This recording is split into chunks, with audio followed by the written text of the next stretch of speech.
He was just a struggling single dad, finishing another long shift on a snowy night until he saw a luxury SUV stranded on the roadside. Inside, a woman lay unconscious, her pulse fading. He didn't know her name. He just knew he had to act. What happened next would change both of their lives forever. If you love heartwarming, inspirational stories that celebrate kindness, love, and second chances, make sure to subscribe to our channel. We've got so many beautiful stories waiting for you. Now let's begin this unforgettable journey. Struggling. Single dad gave CPR to a collapsed CEO. She fell for him the moment. She opened her eyes. The wind screamed down the Colorado highway like a ghost lost in the trees. Snowflakes hurled against the windshield of Jake Holloway's old Ford truck, the wipers thudding rhythmically in a losing battle. The heater was working overtime, but his fingers still ached from the cold. Jake squinted through the storm jaw tight, trying to stay awake after a long evening shift, hauling parts between body shops. In the back seat, a pink backpack lay on its side, half-zipped, with a crumpled permission slip sticking out.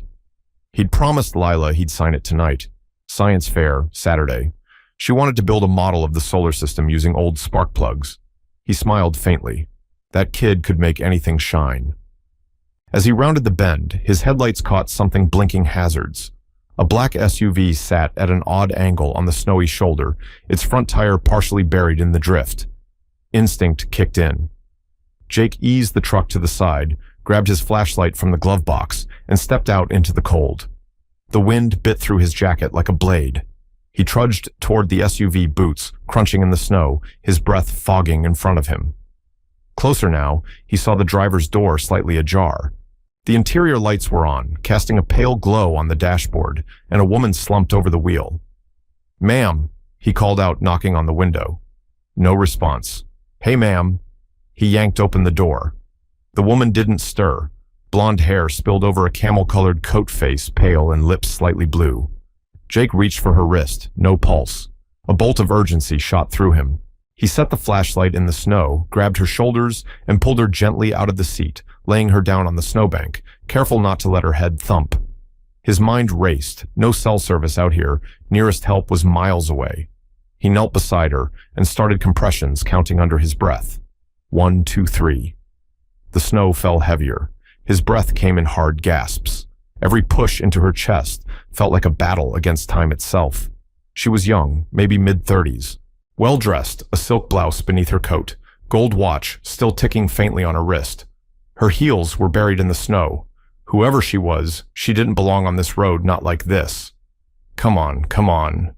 Jake muttered, checking her airway, giving 2 breaths, going back to compressions. Minutes passed, how many he didn't know. Then a miracle. She gasped. It was faint at first, then more definite. Her eyes fluttered open wide and wild, like someone waking from a nightmare underwater. She tried to sit up, but collapsed again, groaning. Jake placed a hand on her shoulder. Easy. You passed out. You're okay now. Can you hear me?" Her gaze met his, and something in it stopped the world. Panic, confusion, then something else. Recognition. No, more like anchoring. As if she were lost and had just found a lighthouse in a stranger's eyes. Where?" she rasped. "You're okay. I think you fainted. I was driving by and saw your car." He grabbed his jacket from the truck and laid it over her. "You're safe now. I'm Jake." She nodded slowly, struggling to catch her breath. "Evelyn," she whispered, then hesitated. "Eva. Just Ava." Jake looked around. Still no signal. He helped her into the truck, cranked the heat, then drove slowly toward the urgent care clinic 10 miles down. The silence in the cab was deep and surreal. Evelyn Eva clutched his jacket like armor eyes, staring out the window, expression unreadable. She didn't ask questions, didn't talk. Jake respected that. Some silences were sacred. When they reached the clinic, the nurse rushed out, took over. Jake gave a brief explanation. "Found her unconscious by the road. No ID, says her name is Eva," then stepped back. "Sir, are you a relative?" the nurse asked. "No, just someone passing by." An hour later, after some warming fluids and basic tests, the nurse came back. "She's stable. Low blood pressure and dehydration. Might have been pushing herself too hard. She'll be fine." Jake exhaled, quietly relieved, but when he looked in on her, the bed was empty. Where, he asked. The nurse handed him something. She left this in your truck. Said she didn't want to cause trouble. It was a gold women's watch, small, elegant, engraved faintly on the inside, 2E. Love, always, Mom. Jake stood there holding it in the flickering hallway, light heart thudding. She was gone. No full name, no contact. Just a name that probably wasn't real, and a moment that felt more real than anything had in years. Back in the truck, he sat behind the wheel watch, still in hand, snow tapping lightly against the windshield. He could have just driven away, let it go. But something inside him knew better. People didn't just fall into your life like that for no reason. And some names, real or not, had a way of coming back, especially when you save someone's life, and they look at you like you just saved their soul. Jake Holloway had seen a lot in his 42 years, blown engines, busted knees, broken promises, but he'd never seen anything like the night before. Now, as the morning sun pushed through the clouds, melting yesterday's snow into slush along the sidewalks of Maple Ridge, Jake stood at his kitchen sink, the gold watch resting on the counter beside his coffee mug. Its face gleamed in the soft light. He hadn't slept much, just lay there hearing her gasp replay over and over her breath, returning like a second chance dragged back from the edge. Eva. He said it aloud once, as if the name might become real if he gave it voice. It didn't. It just hung there, hollow and half-true. Lila shuffled in her oversized pajama shirt, dragging just above her knees. Her hair looked like a bird's nest, and her glasses were fogged up from sleep. "Did you sign my permission slip?" she mumbled, voice scratchy. Jake smiled faintly and handed it to her from the kitchen table. Signed, sealed, ready for science glory. She grinned, suddenly awake. "Awesome, Mrs. Camden says I can use real spark plugs if I wear gloves. You got any dead ones? I got a whole drawer of them in the shop. We'll turn Saturn into a V8 masterpiece." Lila blinked at the watch. "Whose is that?" Jake hesitated. "A lady I helped last night. She leave it." He nodded. Lila picked it up with a kind of reverence only children have for shiny things. "It's so pretty. Looks expensive." Jake took it from her gently. "It is. Which makes me think she didn't forget it." "Then why'd she give it to you?" Jake didn't answer right away. "Maybe she wanted to say thank you in her own way. But you don't even know her name." "Not really." Lila frowned, serious now. "Are you going to find her?" Jake looked at the watch again, then out the window, where the snow was slowly giving way to mud and early spring. "If it's meant to happen, it'll happen." He didn't say it out loud, but deep down, he wanted to believe that kindness, real, unforced, inconvenient kindness, had a way of circling back. By mid-afternoon, Jake had returned to the garage behind his house. The bay door creaked as he rolled it up, revealing a beat-up Chevy on blocks, an old Craftsman tool chest, and rows of shelves stacked with salvaged parts. It wasn't fancy, but it was his. He placed the watch carefully in a small velvet pouch and tucked it into the top drawer of his toolbox, beside an old photo of Lila as a toddler and a rusted bolt from the first car he ever rebuilt with his father. It belonged there for now. The days that followed were ordinary in the way that made them good. Jake juggled his delivery jobs, fixed up a neighbor's snowmobile, and made Lila grilled cheese sandwiches in the shape of stars. But every so often, he'd find his mind drifting back to the woman with the haunted eyes and the silk blouse buried in snow. Then, on the fifth day, something strange happened. A silver SUV pulled into his driveway just after lunch. Not the same one from that night, this one was newer, sleeker. From the driver's side stepped a woman in dark jeans and a navy wool coat, sunglasses, covering half her face. Jake wiped his hands on a rag, stepping out of the garage. "Can I help you?" "I hope so," the woman said. Her voice was lower than he remembered, steadier. "I heard you do restoration work on garages." Jake squinted. The voice was familiar, but the name she'd given Eva wasn't offered this time, and her posture was different, less fragile, more guarded. "I do small jobs," Jake said cautiously. "Mostly repairs." "You local?" "Not exactly, but I inherited a property from my mother nearby. It's been empty for years. I'd like to fix it up. Thought I'd start with the garage." Jake nodded, trying not to look like he was staring. "What kind of work are you thinking?" "Nothing fancy. Roof's leaking. Door doesn't close right. Probably some rot in the siding. I'll pay fair in cash. Just want it clean usable. Sentimental reasons. Jake paused. Something about her felt familiar, and yet new. She wasn't pretending not to know him, but she wasn't acknowledging the connection either. "What's your name?" he asked quietly. She hesitated. Then Eva. Jake raised an eyebrow. "Just Eva." Her lips curved just slightly. "For now." There was a silence, but not a cold one. It lingered like snow that refused to melt. By the time Jake followed her to the property, a modest cottage tucked behind a windbreak of pines, he was already hooked, though he wouldn't have admitted it. Not to her, not even to himself. The garage was old, all right. Peeling paint, warped frame vines creeping up the siding like forgotten memories. Jake whistled low. "This place hasn't seen a socket wrench since the Reagan administration." She laughed softly, and that sound light unguarded touched something inside him. "I'll need a few weeks," he said. "Not just patchwork. If you want it done right, it'll take time." "I have time," she replied, "and I trust you." Jake's eyes narrowed. "You don't know me." Her expression grew distant. "Maybe I do." He opened his mouth to speak, but she was already turning toward the house. "I'll leave you to it then." Jake watched her disappear through the back door, then looked again at the garage. The job was real, but it was something else too.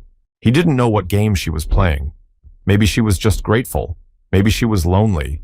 Or maybe she was running from something no one else could see. Whatever it was, Jake wasn't sure if he should run toward it or away from it.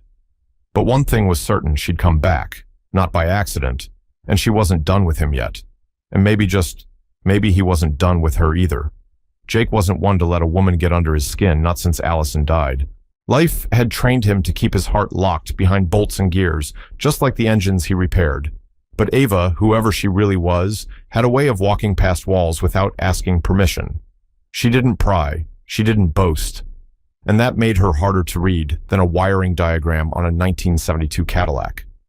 The garage she'd hired him to fix sat behind an old cottage with flaking shutters and ivy-choked gutters. It was the kind of place that had been loved once, maybe even mourned. Now it waited in silence for someone to breathe life back into its bones. Jake had started with the roof torn out, shingles, warped beams. Each morning Eva appeared with a thermos of coffee, 2 mugs, and a calm presence that said nothing but somehow filled the air. By the 3rd day, it had become a ritual. She'd lean against the porch railing while he worked. Lila, out of school early that week due to parent-teacher conferences, sometimes joined them crouched nearby with a sketch pad and crayons. She liked to draw the garage in phases before, during, and hopefully after. Eva, for her part, asked questions about things no client usually cared about: why Jake chose certain nails, what kind of wood would hold up best in Colorado's dry winters, how long it took for an oil stain to soak through concrete. She listened, not like a client, not like a boss, but like someone who genuinely wanted to understand. One afternoon, as Jake nailed down the final row of shingles, Eva emerged from the cottage carrying a tray of sandwiches. "Turkey and cheddar," she said. "No mayo. You strike me as a no mayo kind of guy." Jake looked down at his tar-smeared gloves. "You're not wrong." He climbed down from the ladder, accepted the sandwich with a nod. Lila was already munching away, feet dangling from the tailgate of his truck. "You cook?" Jake asked, taking a bite. Eva smiled, faint but warm. "I reheat well." They shared a quiet laugh, the kind that wasn't loud but lingered after it faded. "Why the garage?" Jake asked finally. "You could have hired anyone. Bigger company, cheaper probably." Eva was silent for a moment, eyes following a red bird darting across the trees. "My mother used to keep all my father's tools in there," she said softly. After he passed, she'd sit in that garage some evenings and just listen. To the wind, to the house, settling to the silence. It was her way of staying close to him. Jake set down his sandwich, brushing crumbs from his jeans. "So why now? Why fix it after all these years?" Eva looked at him then, really looked. "Because someone reminded me that the past doesn't fix itself. You have to choose to repair it." Jake didn't know what to say to that. He didn't know who she really was, or what kind of life she'd lived before their paths crossed on a snowy night. But he knew the look in her eyes. It was the same look he saw in his mirror after Allison died. The next morning, Jake arrived to find Eva and Lila sitting on the porch steps, laughing over a comic book. The scene stopped him cold, like something out of a painting he didn't realize had been missing from his life. "Dad," Lila called. "Eva says I can paint the garage door when you're done. Can I please?" Jake blinked. "Paint it?" Eva raised her hands innocently. "Just a little mural, something cheerful." Jake tried to play the gruff card, but Lila's hopeful grin made it impossible. "Fine," he said, sighing with mock defeat. But no glitter. Lila squealed and hugged Eva. "You're the best." Eva looked surprised, touched even, as if the hug had reached someplace deeper than she expected. Jake watched it unfold from the ladder, something swelling in his chest. He hadn't felt in a long time the early murmur of belonging. Later that day, Jake was replacing the warped trim along the garage's foundation when Eva approached with a roll of painter's tape and a small plastic tub. "I picked up primer and outdoor paint," she said. "Soft green, like pine needles in spring." "You don't waste time," he said, raising a brow. "I like getting things done. That's not a crime, is it?" "No," he said then after a pause. "It's familiar." They stood there for a moment, the breeze catching Eva's hair, the sound of Lila humming nearby. Jake glanced sideways. "You're not from around here. That obvious." Eva's smile faltered slightly. "I was. Once. A long time ago. And now," she looked out toward the mountains. "Now I'm not sure where I belong." Jake leaned on his hammer. "You and me both." As dusk rolled in and Jake packed up his tools, Eva handed him a manila envelope. "What's this payment for the first week, with a little extra for Lila's mural paints?" Jake opened it, blinked. It was more than generous. "You don't have to tip me like that." "I'm not tipping you," she said gently. "I'm investing in something good." Jake stared at her, words caught somewhere between his chest and his throat. He wanted to ask her so many things, why she was really here, what she was running from, whether she remembered the night he saved her life. But instead he nodded. "See you tomorrow." Eva's gaze softened. "I'd like that." As he drove home, Lila dozing in the seat beside him, Jake glanced once at the rearview mirror. The cottage behind him was still and quiet, but something told him this story was just getting started. Not because of the job, not because of the money, but because somewhere in the silence of a broken garage, two people had started to repair something neither of them had words for yet. Something that just maybe could still be called hope. The week passed in layers, like the coats of primer. Jake was laying on the garage walls. Quiet, consistent, deliberate. Morning frost gave way to mild afternoons, and with each passing day, Jake found his guard easing in ways that startled him. Eva never asked too much and never said too little. She brought coffee each morning in mismatched mugs from the cottage's dusty kitchen, and sometimes stayed late into the afternoon, helping him lift lumber or hold a ladder, steady, unbothered by splinters or smudges of dirt on her jeans. Jake tried not to notice how naturally she moved through the space, how her presence began to feel expected, like the creak of the old door or the smell of pine sawdust. But it wasn't just him. Lila had grown attached too. The child who once tiptoed cautiously around new people now reached for Eva's hand, without hesitation, tugging her toward crayon drawings or reading aloud from dog-eared library books. One afternoon, as Jake adjusted a new window frame, he heard the laughter. Real, unfiltered musical laughter Eva's. He looked over and saw Lila perched on a paint can, holding up a lopsided drawing of a bear driving a convertible through outer space. Eva was doubled over with laughter tears, forming in the corners of her eyes. "She says it's called Galaxy Bear," Lila announced proudly.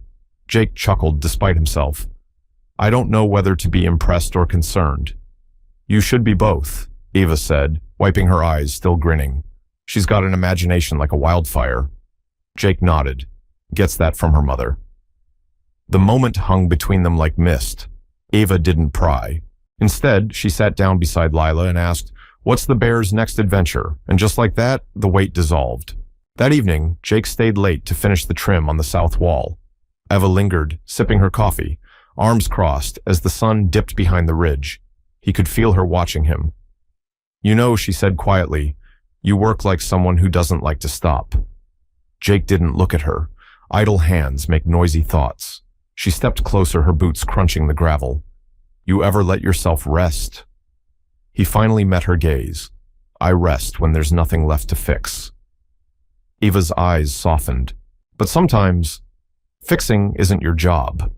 Jake lowered his hammer, slowly setting it down. That right, she nodded. Sometimes things need time, not tools. For a moment, they just stood there facing each other in the amber light. Jake exhaled. You talk like someone who's been through something. I have, she said, and I don't always know what to do with it. But this place, you and Lila, it's helping. Jake looked away, his throat tight. It's not much. It's more than you think.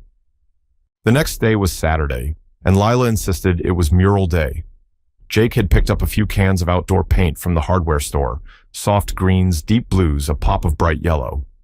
Eva arrived, wearing an old sweatshirt with the sleeves rolled up and paint already smudged on her cheek. I got ambitious, she admitted, grinning, tested the brushes on the cottage steps. Jake squinted at the colorful swirl of leaves and stars across her sleeve. Looks like the universe sneezed on you. Thank you, she replied with a mock bow. High praise. Together they mapped out the garage door mural, Lila sketching Eva, filling in outlines, and Jake pretending not to enjoy any of it as he supervised from a folding chair. The mural came to life with surprising speed, a tree in the center with its roots wrapping down toward the foundation branches, reaching toward the sky. Each branch held something personal, a wrench, a book, a toy rocket, a sunflower. Tiny details that Lila insisted mattered. When they paused for lunch, Jake brought out sandwiches and sat with Eva beneath the half-finished artwork. You ever paint before, he asked. Not since I was a kid, she said. My mother painted, not professionally, but with passion. Every wall in our house had a story on it. Jake nodded, watching her eyes drift toward the horizon. She died in this house, didn't she? He asked. Eva looked down at her hands. She did, 2 winters ago. I couldn't make it in time. I'm sorry. She'd been sick for a while. I told myself I was too busy, too many deadlines. And by the time I cleared the calendar, her voice cracked. The silence was louder than anything I'd ever known. Jake let the silence settle. He knew that kind of guilt, the kind that curled up in the corners of your soul and refused to leave. My wife died in a hospital bed, he said finally. Brain aneurysm. 1 minute she was holding Lila's hand, and the next, he shook his head. I couldn't fix it, and I fix everything. Eva looked at him, eyes shimmering. Maybe some things aren't meant to be fixed. Maybe they're meant to be carried. Jake nodded slowly. Maybe. For a while they just sat there side by side, neither trying to outcomfort the other, and somehow that made it healing. That evening, after Lila fell asleep in the truck on the way home, Jake carried her to bed and returned to the living room, sitting alone in the quiet. He glanced over at the velvet pouch in the drawer, the one that held the gold watch Eva had left behind that first night. He hadn't returned it. Something told him not to rush that. Instead, he picked up the drawing Lila had left on the table, the mural plan color-coded with scribbled notes. In the center of the tree, Lila had drawn a heart. Inside it, 3 initials L-J-E. Jake smiled faintly, the warmth of it settling into his chest like a fire long unlit. He didn't know where this thing with Eva was going, didn't even know who she really was, not yet. But he knew how it felt, like something worth rebuilding. And for the first time in years, Jake Holloway dared to believe that maybe, just maybe, something good was coming back to life. The mural was nearly complete by Tuesday. It stood like a declaration on the side of the once-forgotten garage, bright, bold, and entirely alive. The tree's branches now carried new additions. Lila had painted a tiny bird's nest, tucked among the leaves, and Eva had carefully added a set of initials, hidden in the roots ones she didn't explain. Jake didn't ask. He didn't need to. Some things were sacred. That morning, he was setting new hinges on the garage door when Lila came bounding down the gravel path from the cottage, clutching a newspaper she'd picked up from the corner store with Eva. Dad, you gotta see this, she shouted, winded from running. It's her. Jake looked up from his drill, who Lila unfolded the newspaper with the urgency of a child delivering the gospel. The front page bore the photo of a poised, elegant woman stepping out of a black SUV surrounded by press. The headline read, "Evelyn Carter returns after mysterious absence." Carter Global CEO breaks silence. Jake froze. He didn't need to read the article. He didn't need to look at the byline or read the interview quote beneath the photo. He didn't even need to see the face clearly. He already knew.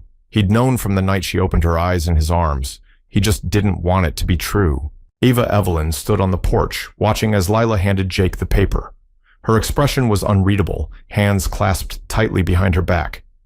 "I guess I don't need to explain," she said softly. Jake slowly set down his tools. "No, you don't." But silence, it turned out, was heavier than truth. "I wasn't hiding it to trick you," she added. I wanted one place in the world where I wasn't a headline, where I could breathe." Jake stared at the photo. "You're the CEO of Carter Global." "I was," she said. "I stepped back. I needed space. The world I lived in, it stopped feeling like my own." Jake looked up, eyes sharp. "So you used a fake name, came to a town where no one knew you, hired a guy who couldn't Google past page 1. Let my daughter open up to you." "Jake, was any of this real?" The words weren't angry. They weren't even cold. They were something worse, quiet, measured, full of the kind of disappointment that had nothing to do with the headlines and everything to do with trust. Eva took a step closer. Every part of it was real. "You, Lila, this garage, this is the first thing in years that's felt real to me. I didn't know how to tell you because I didn't want to lose it. You still lied," he said, voice rough. "You let us believe you were someone else. I didn't mean to deceive you. I just didn't want who I was to matter." Jake shook his head, jaw clenched. "It always matters, especially when people are choosing whether to let you into their lives." A long silence settled between them. The mural loomed behind her, a bright, beautiful lie, or maybe a truth she had no idea how to live yet. Eva looked down. "I'll go, if that's what you want." Jake hesitated. He thought about the laughter, the mural, the way she'd held Lila's hand without even thinking. He thought about the morning coffees, the quiet afternoons, the ache in his chest that had started to feel alive, and yet he couldn't stop the voice in his head. "You're just a footnote in her runaway story, a detour, a break before she goes back to her real life." "Maybe that's for the best," he said finally.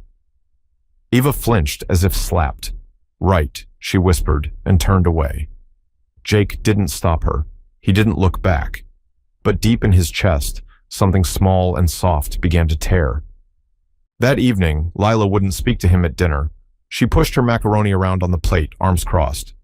"Sweetheart," Jake said gently, "you know I had to." "No, you didn't." Jake leaned forward. "She didn't tell us who she was, Lila. She didn't lie." Lila shot back. "She just wanted to be normal." "You always say that's what you want too." Jake sighed, raking a hand through his hair. "It's not that simple." "Maybe it is," Lila said, her voice quiet now. "You liked her. I know you did. And she made me feel like I wasn't just a kid with a single dad and a sad story." Jake looked down at his plate. The silence between them was suddenly enormous. That night, after Lila went to bed, Jake stood in the garage alone. The mural was nearly finished, but it felt incomplete now. Hollow. A shell of something once beautiful. He walked to his toolbox, pulled open the top drawer, and stared at the velvet pouch. The gold watch still gleamed. He turned it over and reread the engraving, "To E. Love, always Mom." It was never a mistake. She had meant to leave it with him that night, and that somehow made everything worse, because it meant she had trusted him right from the beginning, even when she had nothing left, even when she didn't know if he'd ever find out. Jake let out a long breath and whispered, "What have I done?" In her hotel suite in Denver, Evelyn sat alone on the balcony wrapped in a blanket, eyes unfocused, as city lights blinked below her. The press had their story. The board had what they wanted. Carter Global would keep moving with or without her, but none of it mattered. She reached for her phone, scrolled through the photos. One caught her breath, a blurry shot of the mural, Lila mid-laugh, Jake's arm slung around her protectively. She stared at it for a long time before setting the phone down. She didn't know if Jake would forgive her, but she knew one thing. She couldn't go back to who she was before. Not now, not after him, not after them. And tomorrow, no matter how much it hurt, she would begin to make it right. The mornings felt different without her. Jake woke to the same sun pouring through the kitchen window, the same hiss from the old coffee pot, the same quiet shuffle of Lila feeding the dog. But the house felt emptier than it had in years, not louder, not colder, just hollow. Eva was gone, and in her absence, every detail became an echo. Her mug still sat on the garage workbench, a faint lipstick stain on the rim. Her gloves, borrowed during a cold morning, were still folded neatly in the passenger seat of his truck. Lila's sketchbook remained open on the dining table, mid-drawing a tree with 3 initials in the roots. Jake closed it gently.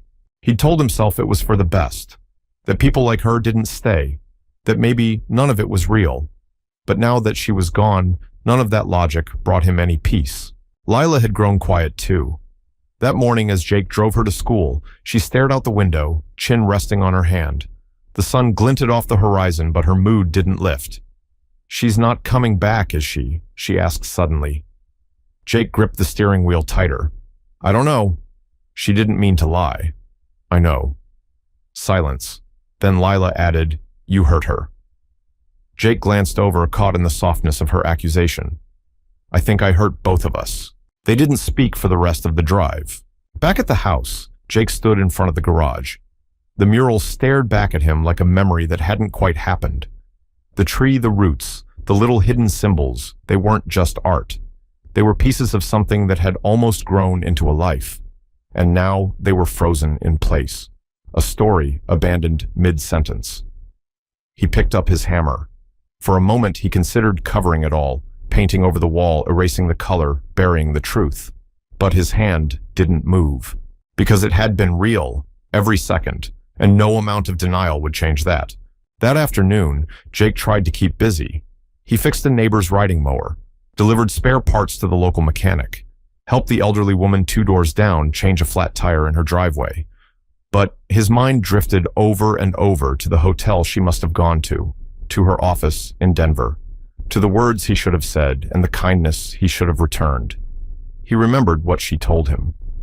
Sometimes things need time, not tools. He'd responded like a builder. But maybe she'd spoken as someone asking for healing, and he hadn't heard her. That night, he opened the drawer again. The velvet pouch was still there. He unwrapped it slowly, holding the gold watch in his palm, then ran his thumb over the engraving, "To E Love, Always Mom." He remembered her telling him how her mother used to paint stories on the walls. This watch hadn't been a tip. It had been a thread she'd left, hoping he might follow it. In Denver, Evelyn sat in the boardroom surrounded by voices and spreadsheets and proposals. Men in ties spoke in percentages. Women in heels clicked down the hallway with urgency. Her name appeared in headlines again. CEO resurfaces after break. Market reacts. Favorably, but none of it touched her. She sat at the head of the table, staring out the glass wall, at the city lights, feeling nothing but weight. A week ago, she'd been in a small garage, hands stained with paint, laughing over grilled cheese and galaxy bears. And she had felt real. Now she felt like a ghost in her own life. Her assistant knocked gently. "Ms. Carter, you have a video message waiting from a school administrator in Maple Ridge." Evelyn turned surprised. "Maple Ridge?" "Yes. She said it's about a student, Lila Holloway. She didn't leave a message but asked you to call back if you have a moment." Evelyn's heart caught. She didn't hesitate. Back in Maple Ridge, Jake walked into Lila's room to check on her. She was under the blanket with a flashlight reading an old book Eva had left behind, The Secret Garden. "She used to love that one," Jake said quietly. Lila looked up. "Did she say that?" Jake nodded. "Told me her mother read it to her when she was little. Every spring." Lila pulled back the blanket. "Dad, if someone says sorry, even if it's late, is it okay to forgive them?" Jake sat on the edge of the bed. "Sometimes the best kind of forgiveness is the one that surprises even you." Lila blinked. "So, would it be okay if I told her I forgive her?" Jake smiled, touched her hair. "I think she'd be lucky to hear it." That night, Jake stood on the porch, coffee in hand, staring up at the stars. The sky was unusually clear, the kind of clarity that didn't offer answers, but gave you space to ask better questions. He didn't hear the car at first, didn't register the soft purr of an engine or the crunch of tires on gravel. But then a door shut, and footsteps. He turned slowly. She was standing at the edge of the driveway, coat buttoned, hair loose, eyes tired, but burning with something he couldn't name. Eva. No headlines, no entourage, no pretense. Just her. Jake stepped down the porch steps. The distance between them was only a few feet, but it had felt like miles for days.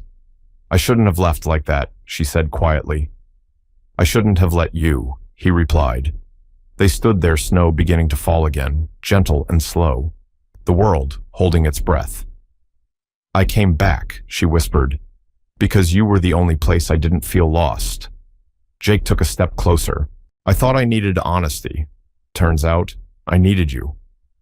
Her eyes welled, but she didn't blink. "Still think this garage is worth fixing?" she asked, half a smile curling her lip. Jake reached into his coat pocket and pulled out the gold watch. "I think we both are." And then, in the soft hush of falling snow, something finally healed. The next morning, the air was crisp and still, and the frost clung stubbornly to the edges of the garage roof. Jake stepped out with a fresh mug of coffee and found Eva already there, kneeling beside Lila in front of the mural. The two were laughing softly as Lila carefully painted a tiny red cardinal into the tree's topmost branch. The sound of their laughter, gentle, unforced, was a balm Jake hadn't realized he needed. It was as if the last few days, with all their confusion and silence, had melted into something simpler, more honest. He stood quietly watching them, unsure whether to interrupt. Lila spotted him first. "Dad, look, the bird's almost done," Eva said. "Cardinals mean people you miss are still watching you." Jake nodded, his eyes never leaving Eva. "Sounds about right." Eva looked up at him, her expression unreadable, but this time there was no need to read between the lines. She was here, present, solid. After breakfast, Jake pulled her aside just behind the garage where the ivy crept along the fence. He reached into the pocket of his worn flannel shirt and handed her a small folded envelope. No name on it, just a soft crease where he'd opened and closed it a dozen times. Eva opened it carefully. Inside was a copy of a letter, handwritten on the school district's letterhead. A note from Lila's principal thanking the anonymous donor who had quietly paid for not only Lila's school supplies and lunch program, but also several after-school scholarships for students from single-parent homes. Eva didn't speak. Her fingers trembled slightly as she held the paper. Jake met her gaze. "I wasn't supposed to know, but I found out. Mrs. Penner thought it was me." Eva's voice was barely a whisper. "I just wanted to help. I didn't want you to feel obligated." Jake gave a slow nod. "You didn't do it for me. You did it for her. For the kids." Eva swallowed hard. "After my mom died, I kept asking myself what I could have done better. And I think maybe the answer is just to start doing better somewhere. Anywhere. That was my start." Jake reached for her hand. "Then you're already miles ahead of most." That afternoon, Eva joined him on a run to town, just errands, but it felt like something more. They moved easily together, Jake buying bolts and roof sealant, Eva chatting with the hardware clerk about weatherproofing techniques. They grabbed lunch from the deli on Main and shared sandwiches in the truck parked under an old elm tree. "Funny," Eva said, brushing crumbs from her lap, "I used to think quiet was something to avoid. In my world, if there wasn't noise, meetings, emails, strategies, I felt like I was doing something wrong." Jake chuckled. "Around here, quiet just means things are working the way they should. I think I'm finally learning that." She turned to look at him fully. "Jake, do you ever think about what comes next?" He hesitated. "You mean after the garage, or after the miracle of you showing back up? Maybe both." Jake leaned back in his seat, considering. "I think about it more than I let on. Lila's growing up fast. I want her to see that life's not just about fixing things that break. It's about building things that last. And you've started something here, Eva, whether you planned to or not." She was quiet for a moment, then softly, "So have you." That evening, back at the house, Jake found Lila sitting on the porch swing, holding a card she'd made from folded construction paper and glitter glue.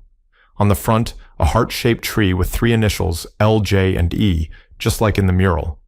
"She's not like the other grown-ups," Lila said, eyes serious. "No," Jake replied, sitting beside her. "She's not. Do you think she'll stay, Jake?" Thought about it, about all the ways she could leave. The boardrooms, the press, the skyline that once belonged to her, and all the reasons she might choose not to. I think he said slowly that the people who matter most don't always come when you expect them, but they show up, and if you're lucky, they stay long enough for you to become better because of them. Lila nodded. Then I hope she stays forever. Jake smiled and kissed the top of her head. Me too, kiddo. Later that night, Jake stepped into the garage alone. The tools were put away, the walls freshly painted, and the scent of sawdust was slowly giving way to something warmer, like home. On the wall just beneath the mural, he'd added something. A small wooden plaque, handmade sanded, smooth, the lettering burned in by hand, restored with care, with hope, with love. He wasn't sure if it was a dedication, a memory, or a promise. But it was true. Eva joined him minutes later, holding 2 mugs of tea. Lila's asleep, she said.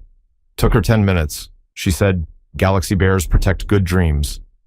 Jake chuckled. That sounds about right. They stood together staring at the mural. For a long moment, neither spoke. Then Eva said, I don't want to leave again. Jake turned to her. Then don't. I mean it. I want to build something real.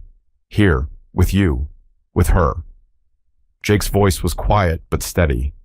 You already have. And then no grand speeches, no declarations. They just stood there shoulder to shoulder, watching the painted roots on the wall spread deep into something far bigger than either of them. Not just a mural, not just a second chance, but the beginning of something that might just last forever. By early April, the snow had given way to soft rains and muddy boots.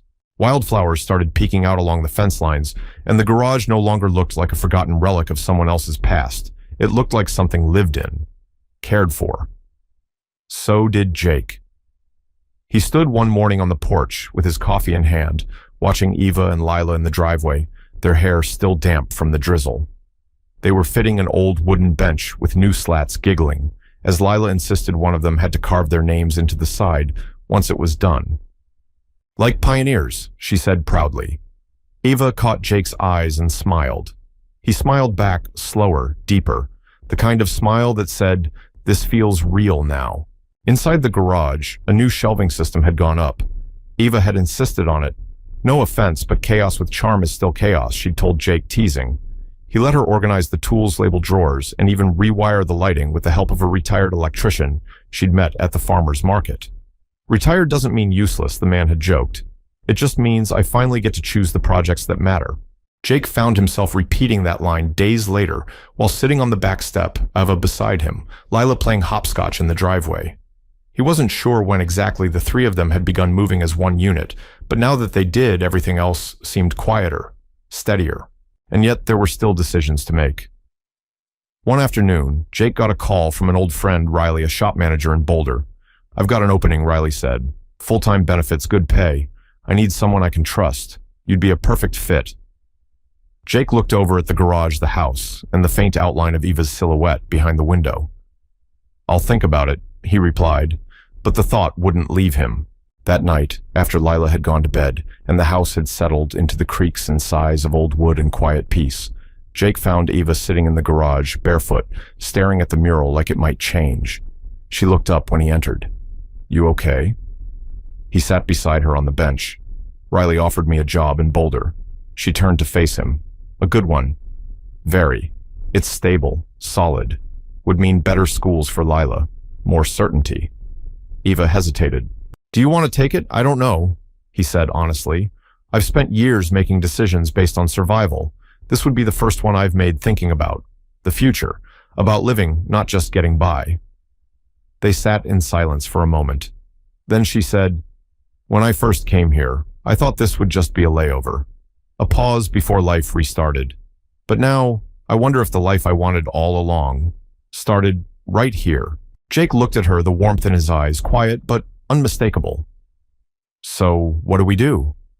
We build, she said softly. Whatever that means, whatever that looks like. 2 days later, Eva showed Jake a folder. What's this? He asked. A transfer of ownership, she replied. The garage. It's yours. Jake stared at the paperwork. His name was at the top, signed, notarized, legally, airtight. I can't take this, he said. You already did, she said gently. When you showed me what integrity looks like. When you didn't ask for anything, but gave everything anyway. This is yours, Jake. Not because you need it, but because you deserve it. Jake blinked back the sting in his eyes. How did you know this is what I needed? Because I once needed it too, she whispered. And someone believed in me before I believed in myself. He reached out, squeezed her hand. Then let's make this place something more. Something for people like us. She nodded. That's the plan. That weekend, they put up a new sign over the garage entrance. Not flashy, not commercial, just carved wood, hand-painted by Lila Holloway and Hope Repairs Restoration's Second Chances. It didn't need to say more. The town noticed. Neighbors came by with questions. A woman asked if Jake could help fix up her late husband's motorcycle. A young teen asked if he could intern for the summer to learn the trade. An elderly man dropped off a toaster just for the company. Ava watched it unfold from the porch hands, tucked into her sleeves, heart fuller than it had been in years. Later that evening, as they closed the garage and locked the tools away, Lila ran to Ava and asked, "Can I tell people you're staying for good now?" Ava looked down at her, then at Jake. "You can tell them I've found good, and I'm not letting it go." Jake scooped Lila up and spun her in a circle. "Guess we're officially open for business." Lila giggled. Even galaxy bears need tune-ups sometimes. Jake and Eva laughed, their laughter echoing into the dusk. That night, as twilight deepened and stars scattered across the sky, Jake stood on the porch with Eva, shoulder to shoulder. The garage behind them glowed with soft golden light. He turned to her. "You know," he said, "I never asked, what made you collapse that night on the road?" Ava didn't look away. "I ran myself empty. I was trying to prove something to everyone, trying to be someone perfect. I lost myself. And now I'm remembering who I really was, before all that. And maybe who I could be with the right people beside me." Jake nodded. "Then I'm glad I was driving by." She leaned into him, her head resting on his shoulder. "So am I." And beneath the quiet night sky, beneath the tree, with initials in its roots beneath the roof, they rebuilt together. Something strong had taken hold, something earned, something worth holding on to. It was a Thursday afternoon when Jake found the envelope. He hadn't been expecting mail, certainly not mail addressed in handwriting, so elegant it didn't look like it belonged in a town this small. The return address was from a legal office in Denver. He opened it standing at the workbench in the garage, his hands still streaked with grease and his shirt dusted with sawdust. Inside was a letter, a formal one, deed transfer, property rights, new business classification. And at the very bottom, effective immediately, the entire property known as the Holloway Garage and Lot is now under full ownership of Jacob Thomas Holloway. No payment required, no loan to repay, no strings. Jake read it twice, then once more. The garage, the land, everything was his. He looked around, suddenly struck by the quiet hum of the place. The mural on the far wall, the new shelves, the scent of pine and oil. The life that had been built slowly, one act of kindness at a time. Ava. She had done this, without ceremony, without a grand gesture, just a quiet act of faith. He drove to the cottage immediately, barely remembering to wipe his hands. Ava answered the door in her paint-splattered sweater hair, pulled back bare feet. "Everything okay?" Jake didn't speak right away. He held up the letter. She glanced at it, then met his eyes. "You did this," he said. "I didn't do it for you," she replied gently. "I did it because it was already yours. You just hadn't signed the paper yet." Jake stepped into the doorway, heart pounding. "You could have waited. Told me. Made it into a moment." She smiled softly. Not everything good needs a spotlight. Jake folded the letter and slid it back into the envelope. "You keep catching me off guard." "You've been catching people your whole life," she said, stepping closer. "Someone needed to catch you for once."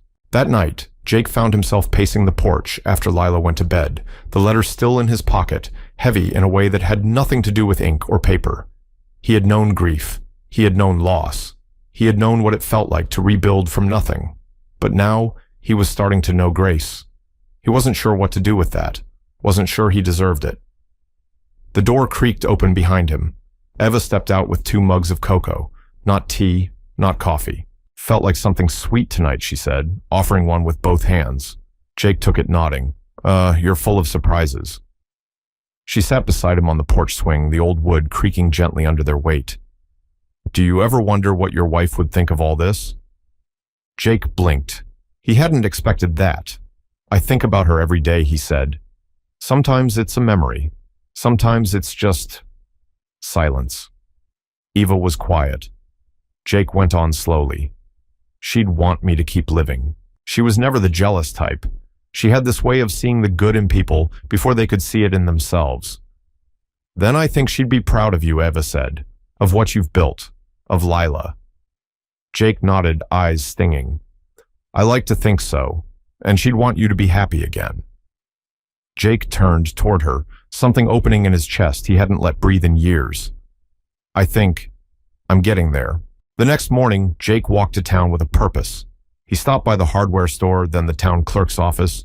He made a few quiet inquiries, signed a few papers. The man at the counter raised a brow. "New business name." Jake nodded. It's time it reflected what we're really doing. He left with a folder under his arm, a weight lifted from his shoulders. At the garage that afternoon, Eva was sanding a weathered bench when Jake returned. He handed her the folder with a grin.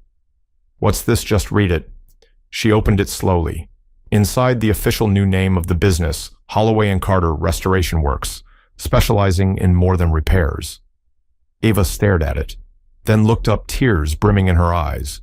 "You put my name on it." Jake nodded. "Because you've rebuilt just as much as I have."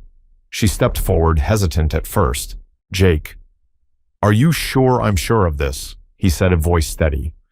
"This place isn't just mine anymore. It's ours. What you did for Lila, for me, for this town, you changed something here. Something in me." Eva reached for his hand. "You changed me too."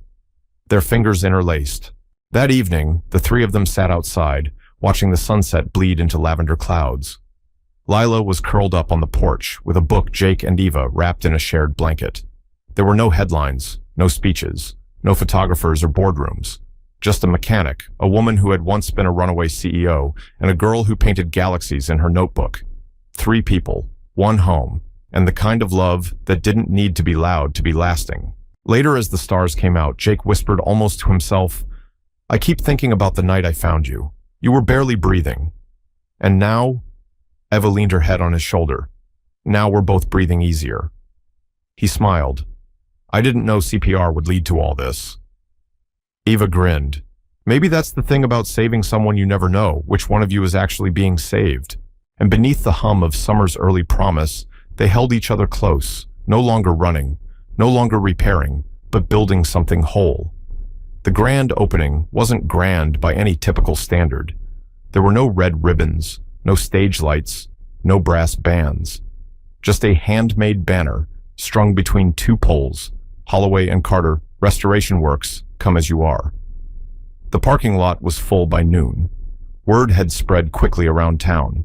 People didn't just come for repairs. They came to witness what the place stood for: second chances, quiet kindness, and the rare warmth of people who meant what they said. There were old couples holding hands, teenagers in dusty baseball caps, and single moms balancing toddlers on their hips.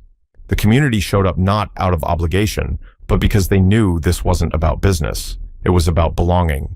Jake stood near the front with Lila on one side and Eva on the other, a paper cup of lemonade in his hand, nerves buzzing under his skin. He wasn't used to attention. He wasn't used to being the reason people gathered.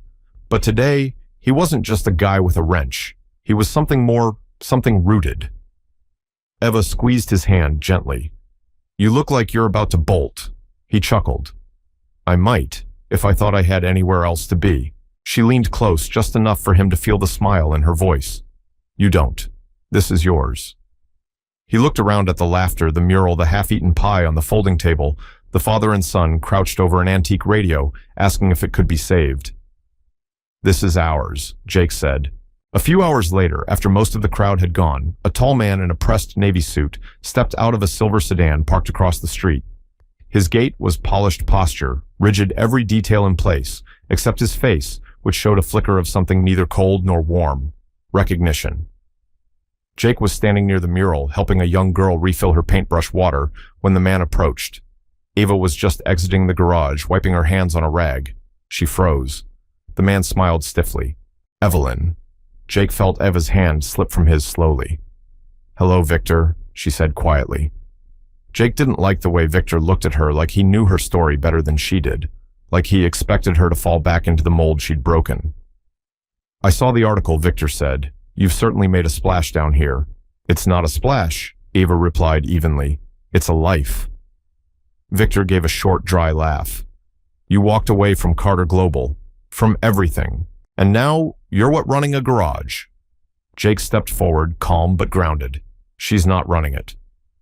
"We are." Victor gave him a once-over. "And you must be the mechanic."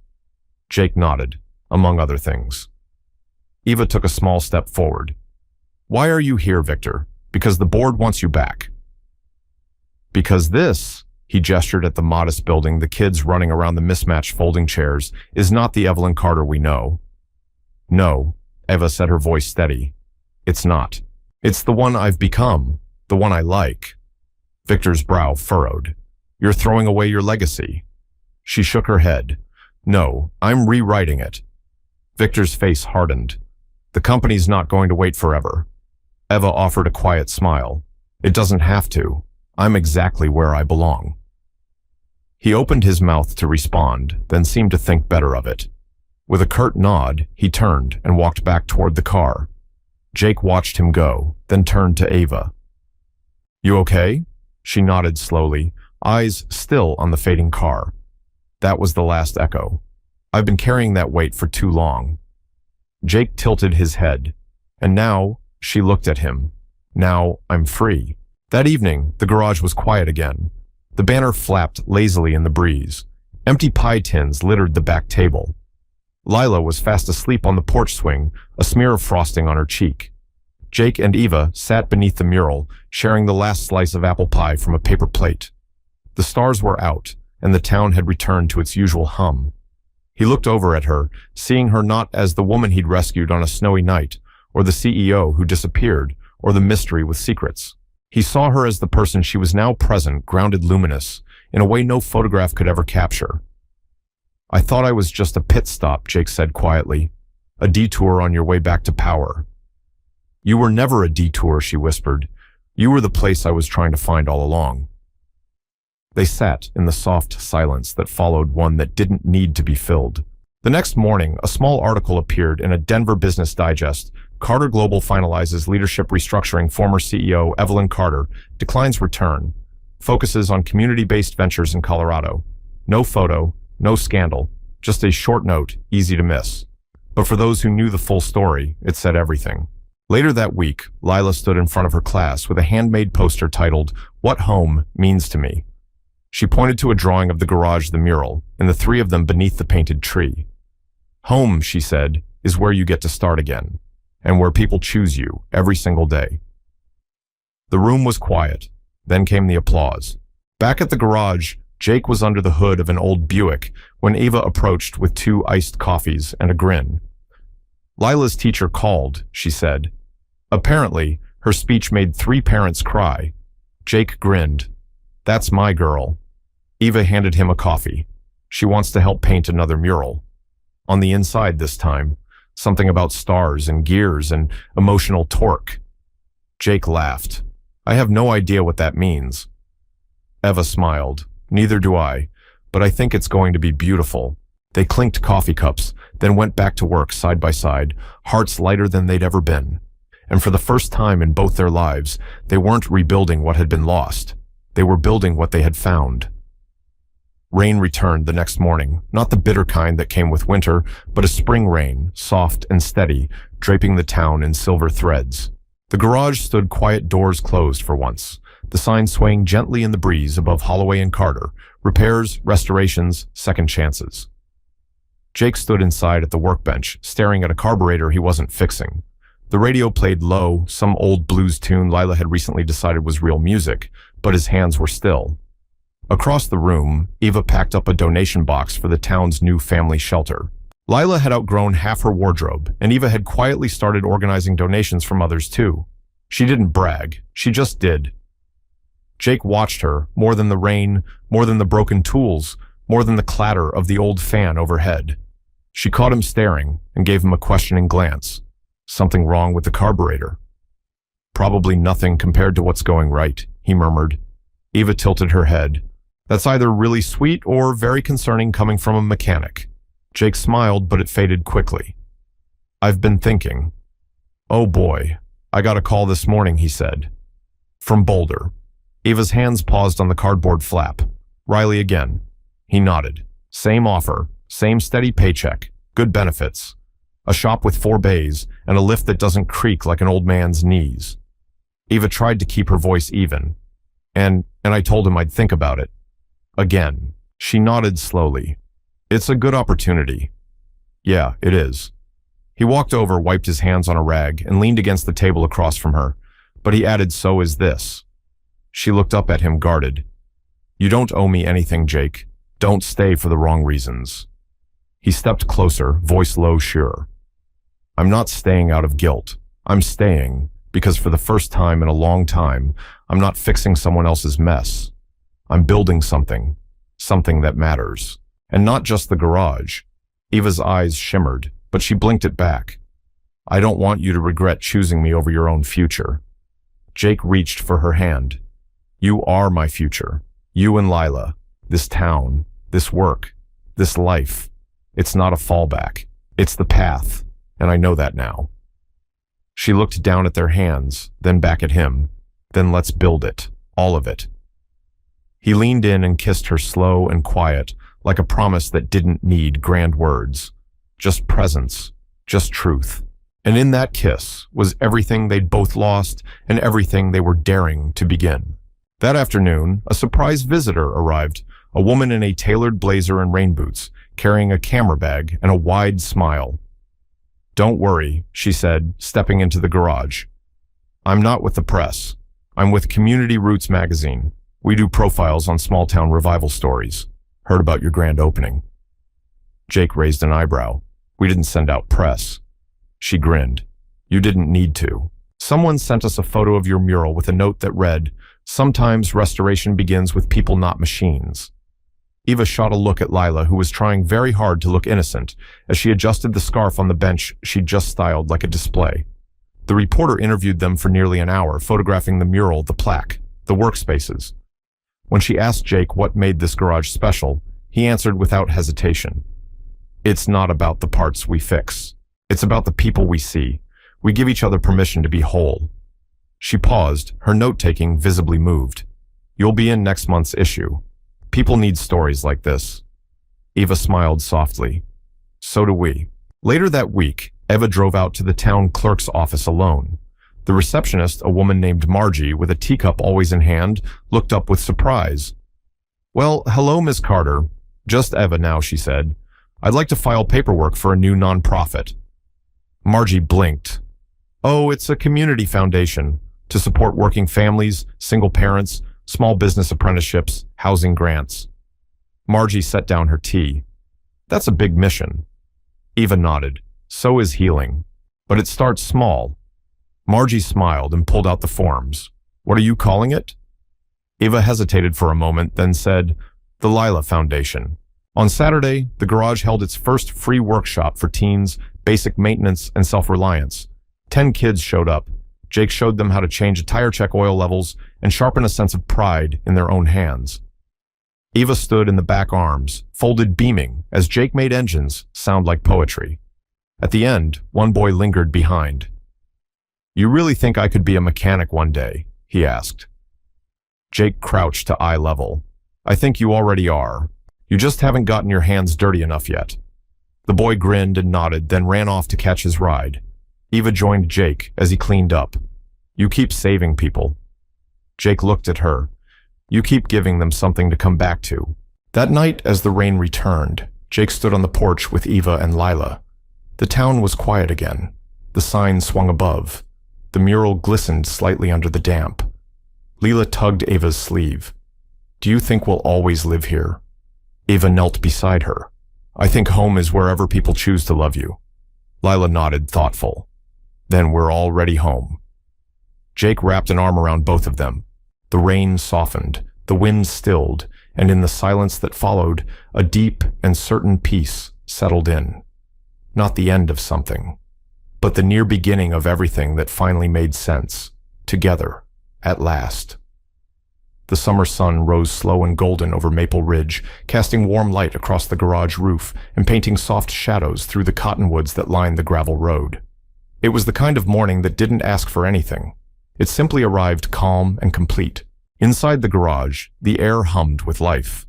Jake was tightening the final bolt on a vintage Harley, while Lila sat cross-legged nearby, narrating her how-to sketchbook aloud as she drew each step with colored pencils. Eva stood at the front desk, organizing registration forms for the Foundation's next apprenticeship cycle. 3 new teens were joining next week. A year ago, none of this existed. No workshop, no laughter echoing through the rafters. No names etched into wood and paint and memory. But now it was alive, earned, rooted. That afternoon, the town gathered at the community field for the official opening of the Carter Holloway Commons, a green space rebuilt from an abandoned lot behind the post office. The playground equipment gleamed, the walking trails curved along flower beds and shaded benches, and a small amphitheater stood at the edge, ready for school plays, outdoor movies, and voices that needed space to grow. At the center stood a sculpture carved from reclaimed metal, twisting into the shape of a tree with branches stretched upward, and 3 initials welded discreetly into the roots, LJE. No plaque, no speech, just quiet meaning. Jake stood with Eva and Lila at the edge of the crowd arms, around both of them. People passed by, offering thanks, hugs, handshakes. A retired teacher wiped tears from her cheeks. A teenager snapped a selfie beside the sculpture and whispered, "This place saved me." Eva leaned into Jake's side. "I still wake up some days expecting it all to disappear." He kissed her temple. "I used to think good things were temporary, but now I think they just take time to grow." She nodded. "And the right people." Lila tugged on Jake's hand. "Can I go get lemonade with Maisie?" "Go ahead, sweet pea. Stay where I can see you." Lila ran off, laughing barefoot in the grass. Jake watched her go, then glanced at Eva. "She's blossomed here. She always had it in her," Eva said. "She just needed a little peace to grow into it." "So did I," Jake said softly. Eva turned to him, hand slipping into his. "So did I." That evening, the town's first story night was held at the garage. The old bay doors were rolled open benches, and blankets scattered across the floor, string lights glowing above. Neighbors brought folding chairs, casseroles, lemonade, and memories. Kids ran barefoot under the mural, and Lila read the first story, a tale about a galaxy bear, of course. Then came a quiet moment. Jake stepped up, not because he planned to speak, but because the moment asked him to. He stood in front of the mural with one hand on the heart-shaped tree and the initials inside. "I don't have a prepared story," he began, his voice carrying in the hush. "But I have a truth." Eyes turned to him, some smiling, some misty. "There was a time I thought I was just meant to fix things that were broken. Engines, furniture, my life. I thought if I kept my head down, worked hard, and stayed out of the way, maybe nothing else would fall apart." He looked toward Eva, who watched him not with pride, but with love. "But then someone came into my life who didn't need to be fixed. She just needed to be seen. And when I saw her, really saw her, I realized something I hadn't allowed myself to believe in a long time." He paused. The room waited. That maybe I could be part of something not broken. Maybe I could be part of something whole, something healing. He turned to Lila. "My daughter taught me to hope. Eva taught me to stay." He exhaled. "And this garage, this town, taught me that restoration isn't about going back. It's about moving forward together." Silence, then applause. And with it came that unnameable feeling, the one that wrapped around the room like a warm quilt. The one that said, "We're not alone anymore." Later that night, long after the crowd had dispersed and the laughter faded into memory, Jake sat on the porch with Eva and Lila, wrapped in a blanket under the stars. Fireflies blinked across the yard like nature's applause. A soft breeze rustled the leaves overhead. "I think this was the best day ever," Lila murmured sleepily, head resting on Eva's lap. Eva brushed a strand of hair from her forehead. "I think I agree." Jake held them both with one arm, his heart full, in a way he never thought possible again. "You know, that night I found you on the road. I thought I was saving a stranger. But the truth is," Eva looked up at him, waiting, "you saved me right back." She smiled, eyes glistening. Then maybe we both got a miracle. He kissed her softly as Lila drifted to sleep. And as the stars shimmered overhead and the mural glowed faintly in the distance, the quiet truth of their journey settled in. Some love stories don't begin with grand gestures or perfect timing. Some begin in the snow with a heartbeat returning, and end under the stars with three people who finally found home, not because they were looking for it, but because they were willing to build it together. We'd love to hear from you. Where are you watching from, and what part of the story touched you the most? Let us know in the comments below. Your words mean the world to us. If you haven't already, don't forget to subscribe so you never miss another heartfelt story like this one. Thank you so much for watching and for being part of this growing community. Until next time, take care, stay kind, and keep believing in second chances.